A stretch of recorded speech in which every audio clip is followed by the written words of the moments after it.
So this is who Tamil Esco is, right? They said that Esco has a criminal record and has had 14 arrests and multiple convictions. Right in February 2021, he pushed a woman through a plate glass window. She wasn't seriously injured, and Esco was given a conditional discharge and no jail time. CBS 2 claims that Esco was enrolled into a 5-month inpatient program for substance abuse after his 2021 arrest. He has also served 42 months in prison for stabbing in 2010. Esco allegedly attacked his neighbor on March 11th in what appears to be suspected as a hate crime.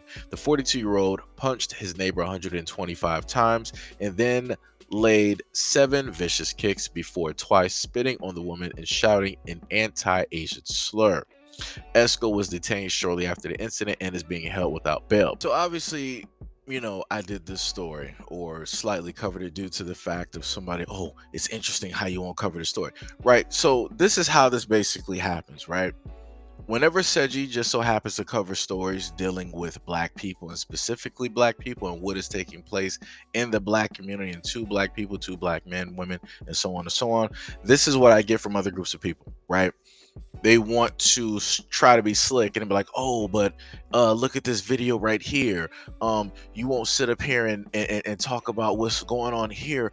I wonder why. So oddly enough, underneath the picture of the video that you see in front of you, which I just recently put up, magically, this individual, let me see if I can go back to the name real quick because I'm recording and doing this all at the same time. Right. The person by the name of Jesse Lionel Lang, right? Obviously, I'm just guessing Asian, right? Wanted to get this story, directly out there because obviously the media is not really talking about it. They're not really looking at it because, like I stated about a year plus ago, that all of this 15 minutes that the Asian community is getting is going to sit up there and die down. And I said, well, you better make the most out of it. That time has already been up. How is that time up? Well, first we had the pandemic, right? And then the Asian community was taking a lot of flack for that, right? Because of where it all, in a sense, started. So then, number two, there was a rise, an increase in Asian hate crimes, right? Crimes against the Asian community, or at least that's what the media was pushing out. Number three, the government was like, you know what, we're going to stop all this from taking place. We're going to sit up there and make an anti-Asian hate crime bill. We're going to sit up there and just like pass that. So you say anything, do anything to the Asian community, we're going to basically stop that, right?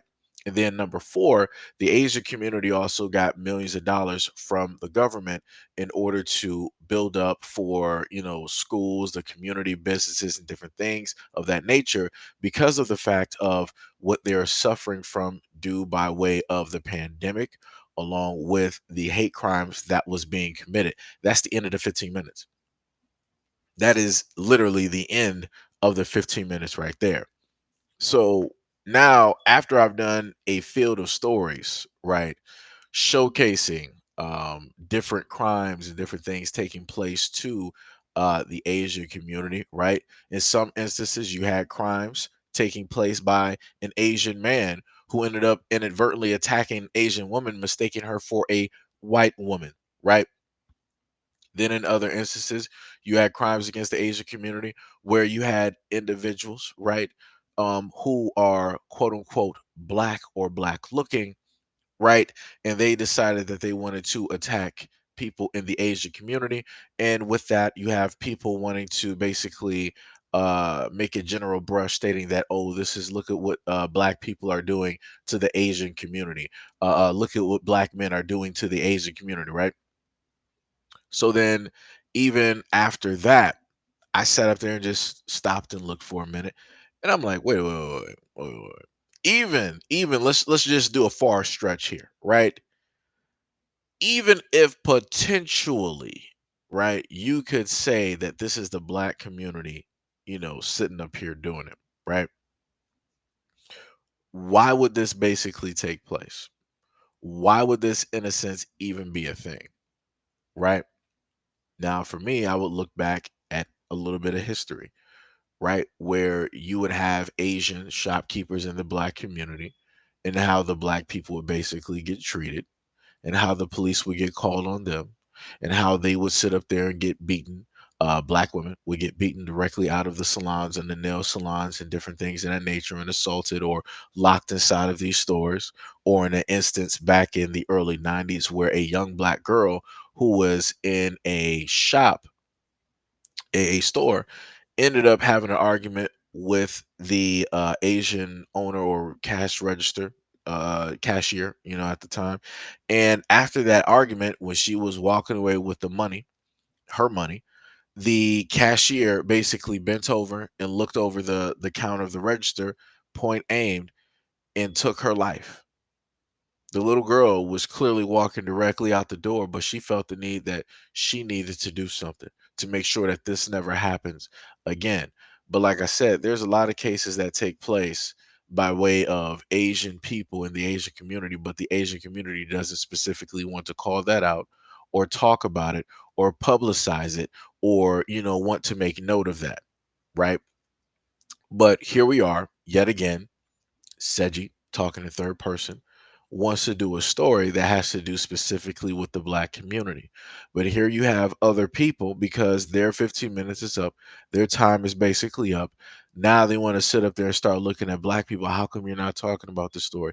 Why you're not looking at this? So what? I should basically look at the story because he appears to be black, or should I be looking at this due to the fact that this is a man who obviously has a history of drug abuse and run-ins with the law, and realistically he should have been mentally evaluated and put in place, and then he should have also been serving his time, and the government or whoever should have been giving him help, along with the fact of making sure that he's not going to be a repeat offender, because I could have sworn last time I checked that's what the police, the jail, and the prison system was supposed to be for. It was supposed to be used to rehabilitate people so that they wouldn't commit to the same actions that put them into the circumstances where they now have to be rehabilitated.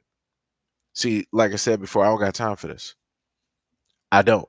So, like I said before, it's amazing to me that when I want to focus on black people and things revolving around black people, y'all want to start showing up and y'all want to start talking about what about us, me, me, me. So, like I said, at the end of the day, to Jesse, Lionel Lang, if you 100% actually cared about the story and you actually cared about your people, you would be the one to actually cover and do this story.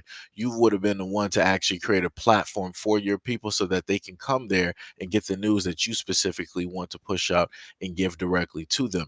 You wouldn't depend on somebody like me in order to do this story and yada, yada, yada. Like I said, I guess you really thought that you were doing something when really nothing was done at all. Like I said, I don't know what a Tamil Esco is. I don't know any black person ever in my life or any of the school existence, not even in a passing by, with that type of a name. That seems like a name from a whole nother place. So, like I said before, just because somebody looks black doesn't mean that they are. So, you know, like I said before, what happened is wrong. Of course, should have happened? No. But if you want to be mad at anybody, you should be mad at the people that allowed him to be back out on the streets, knowing the fact that he is a repeat offender, that he has drug use problems, that he has abuse problems, and that he is known to sit up there and just fly off and start attacking. You can look at this man's face and tell that he doesn't care. You can tell that he doesn't care. But yet the police, the main ones who were talking in the interview, are stating all this other type of stuff when they had the power to basically keep him there. The court system, yet again, another place that has the power to keep him there. But yet none of these people that you voted for decided to keep him there. So you know what happened? He decided to be a repeat offender and do the exact same thing that he knows to do. Go out there and attack people in the community. And the racial slur that they sat up there and talked about, he called her an Asian bee. That's it. That's it. Like I said, that was it. So it wasn't even a slur, realistically. Because if he were to have done that to a black woman and said that, they wouldn't have looked at this as a hate crime. They would have just called it, an assault. They would have just clearly called it an assault, and that would have just been that. So, like I said before, I'm not in a sense looking, too deep into this as a hate crime because of specifically what he said. I'm looking at this as the fact that this is a man who is obviously troubled, who suffers from drug addiction, and he's also a repeat offender at the end of the day. And the people who are liable and are at fault are the main ones who are supposed to protect people, especially children and the elderly in society. They're supposed to protect everybody from people like this, and that's not what happened. So if you want to be mad at somebody, go look at the people that you vote for, go look at the people that you put in power, go look at the police chief, go look at the prosecutor, go look at the judges, go look at the lawyers, go look at all of those systems if you want to specifically be mad at somebody. Don't come here trying to blame the black community because of somebody who appears to be something. Like I said, I don't know what a Tamil Esco is at the end of the day, but I do know that he's a repeat offender and that the system allowed him to repeat and do the exact same things that he knows how to do.